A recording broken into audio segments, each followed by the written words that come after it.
Welcome to my channel. Radhe Radhe से हैं आप सब। आई होप अच्छे ही होंगे।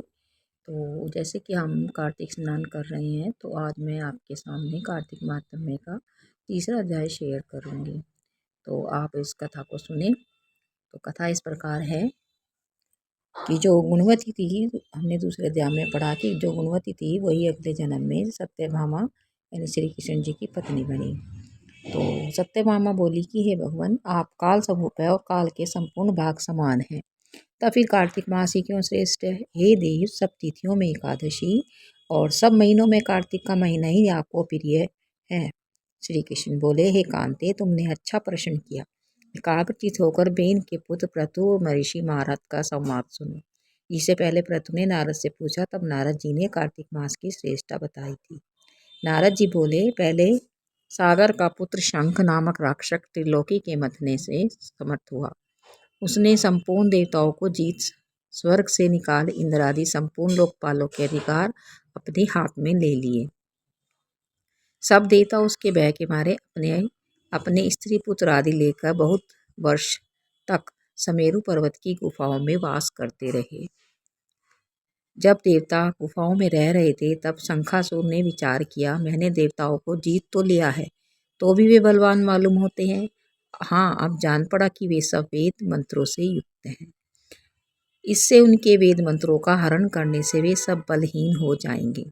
ऐसा विचार कर वह असुर विष्णु भगवान को नींद में ग्रस्त देख स्वयंभू ब्रह्मा जी के लोक में जाकर वहां से वेदों को चुरा लाया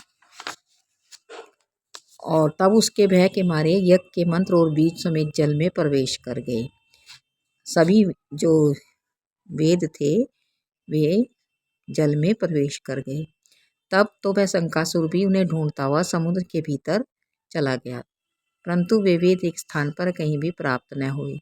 पीछे से ब्रह्मा जी सब देवताओं को संग ले और पूजा की सब सामग्री इकट्ठी कर बैकुंठ में विष्णु भगवान की शरण में गए। वहां उनके जागने के निमित्त सब देवता गाने बजाने लगे और गंध धूप बार बार देने लगे। उनकी भक्ति से संतुष्ट होकर भगवान ने नेत्र खोले। तब सब देवताओं ने विष्णु भगवान के दर्शन किए और उनकी पूजा की और दंडवत प्रणाम किया। तब माधव भगवान उनसे कहने लगे, हे देवगण, मैंने तुम्हारे भजन आदि कार्यों से मैं प्रसन्न हूँ। मैं आप लोगों की मनोकामनाओं को पूर्ण करूँगा। आश्विन शुक्ल पक्ष के एकादशी से देव उठने एकादशी तक पहर रात भर रात्रि रहे। तब से जो मनुष्य तुम्हारी तरह भजन और कीर्तन करेंगे वे मुझे प्रसन्न कर रहे मुझे प्राप्त होंगे।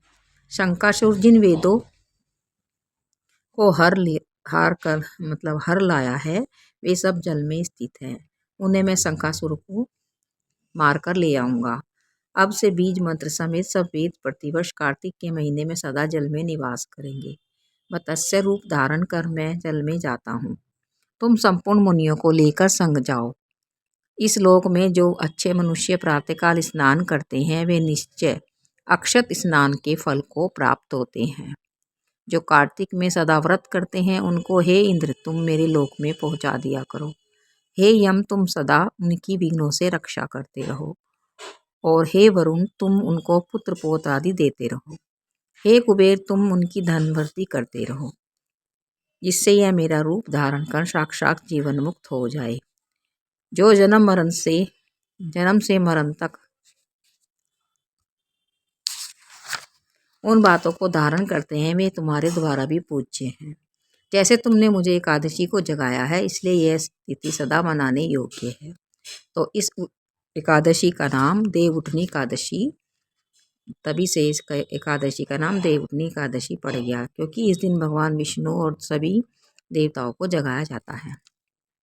इस तरह आज का यह तीसरा अध्याय यहीं समाप्त हुआ। कल पढ़ेंगे हम चौथा अध्याय। तो आप श्रवण करें। राधे राधे, जय श्री कृष्ण। आज हम चौथा अध्याय भी श्रवण कर रहे हैं।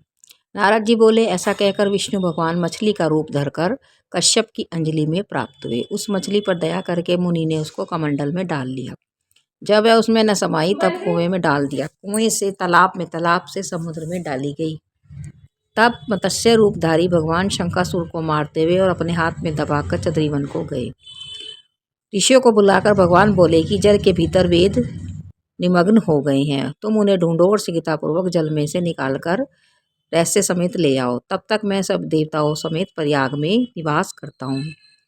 इस प्रकार नारद जी बोले। तब तपोबली उन मुनियों ने बीज और यज्ञ मंत्रों सहित वेदों का उद्धार किया।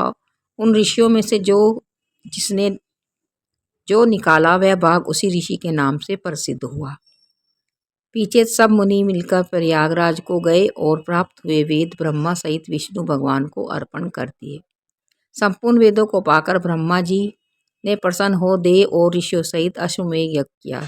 यज्ञ के अंत में देवता गंधर्व पन्नग यज्ञ पृथ्वी पर दंडवत कर प्रार्थना करने लगे। हे देवातिदेव, हमारी विज्ञप्ति श्रवण करो, यह हमारी प्रसन्नता का स्थान है, इसे तुम वरदान दो। हे रमापते, इन ब्रह्मा जी ने इस स्थान पर नष्ट हुए वेद फिर पाए हैं और हमने यज्ञ के भाग प्राप्त किए, इसलिए आपके प्रसाद से यह स्थान पृथ्वी में अत्यंत श्रेष्ठ हो गया है और पुण्य को देने वाला हो गया है। यह महीना भी ब्रह्म हत्या को दूर कर अक्षय फल देने वाला है। विष्णु बोले कि हे देवताओं, जो बात तुमने कही यह मुझे भी अभिष्ट है, सो ऐसा ही होगा। सूर्यवंशी राजा भगीरथ जहाँ गंगा जी को लावेंगे और इस तरह जगह पर सूर्य की पुत्री यमुना जी का संगम होगा। जो पुरुष अपने पितरों के निमित्त यहाँ श्राद्ध करेंगे, उनके पितृगण मेरे स्वरूप को धारण करेंगे। मकर संक्रांति माघ मास में प्रातःकाल स्नान करने से उनके दर्शन मात्र से ही संपूर्ण पाप ऐसे नष्ट हो जाते हैं जैसे सूर्य से अंधेरे का नाश हो जाता है। मैं सर्वज्ञ रूप से बद्री वन में सदैव निवास करूँगा। जो फल और स्थान 100 वर्ष से मिलता है वह तुमको एक दिन में ही प्राप्त हो जाएगा। उस स्थान के दर्शन करने वाले मनुष्य जीवन मुक्त हो जाते हैं। सूत जी बोले। विष्णु देवताओं से ऐसा कहकर ब्रह्मा जी सहित वहीं अंतर्ध्यान हो गए और इंद्रादि देवता भी अंशों से यहाँ रहकर अंतर्ध्यान हो गए। जो मनुष्य शुद्ध चित्त से इस पवित्र कथा को सुनते हैं उनको प्रयागराज और बद्रीवन में जाने का फल मिलता है। इस तरह से यहाँ पर चौथा अध्याय समाप्त हुआ।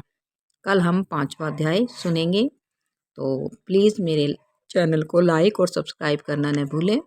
राधे राधे, जय श्री कृष्ण, जय कार्तिक मास की जय।